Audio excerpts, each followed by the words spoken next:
uMathaphandile Sotheni nongumsolwa kuleli cala wayeyiphoyisa elabeliqeqeshelwe ukusebenza ophikweni olukhethekile lwamaphoyisa. Wesula emsebenzini ngo-2019 wayoba ingxenye yenkampani ezimele yonogada. Okhulumela amaphoyisa uthi indlela uWitness D adutshulwa ngayo ikhomba ngokusobala ukuthi lo msebenzi wenziwa umuntu onolwazi olunzulu lokusebenza kwesibhamu. It was a drive-by shooting on the night that Witness D was killed. And according to our investigation, the gunman who shot Witness D shot him from the car. And that could only be possible if you've got a highly trained gunman to do so. He shot 2 shots and Witness D was killed by 1 shot. So it tells you that given the background of Sotheni, they knew that Sotheni would do a clean job. He would execute and eliminate Witness D on the spot because of his training.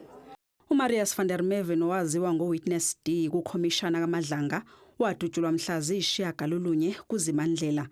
Ngesikhathi umsolwa eboshwa utholakale nezinhlamvu zesibhamu sohlobo oluphezulu. Ubhekene necala lokucija ito lokubulala, ukubulala kanye nokuzama ukubulala. Uzobuyela enkantolo mhla zingama-25 kuNdasa eyofaka isicelo sebheyili. iNPA ithi izosiphikisa isicelo sebheyili.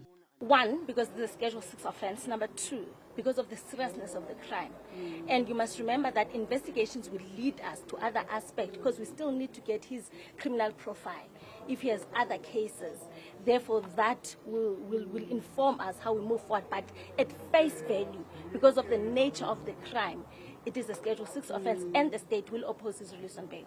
Umndeni kaVan der Merwe obukhona enkantolo uthi uyesatshiswa ngabantu ongabazi kanti ke futhi ukholwa ukuthi umsolwa akayedwa kulokhu kubulala.